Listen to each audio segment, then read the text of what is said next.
about voter suppression. Tonight, a question. Do all eligible voters, regardless of their race, have an equal shot at casting their ballots? We turn to 92-year-old Reverend James Lawson. Voter suppression isn't, sadly, a thing of the past. Oh, yes. It's a continuation of USA history.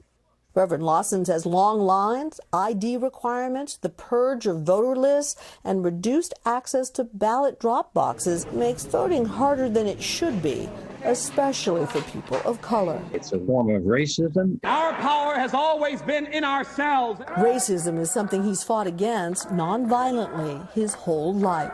Martin Luther King Jr. called him one of the noblemen in their quest for equality. Registering to vote became a primary issue from day one. A black person could lose everything by registering to vote, including their lives, which is why he says it hurts so much to see that voter suppression is still with us 55 years after the passage of the Voting Rights Act. He cites Texas Governor Greg Abbott's October decision that voters will have only one place to return their mail-in ballots in each county.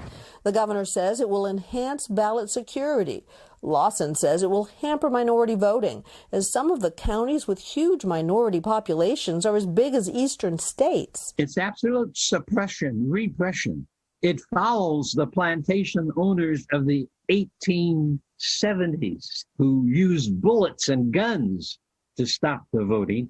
He's using the technique of voting to stop the voting. Governor Abbott's order was struck down by a Texas state court, but 3 federal judges in the Fifth Circuit, all appointed by President Trump, approved the governor's plan, as did the Texas Supreme Court earlier this week, ruling it doesn't disenfranchise anyone. Democracy, like ours, is dependent upon the character and the courage of people. And yet, with the anger in the air this year on both sides, Reverend Lawson offers this reminder to each of us. Eye for an eye increases blindness.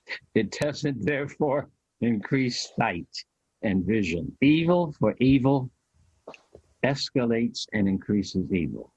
Which is why he says everyone must do all they can to cast their ballots. Cynthia McFadden, NBC News.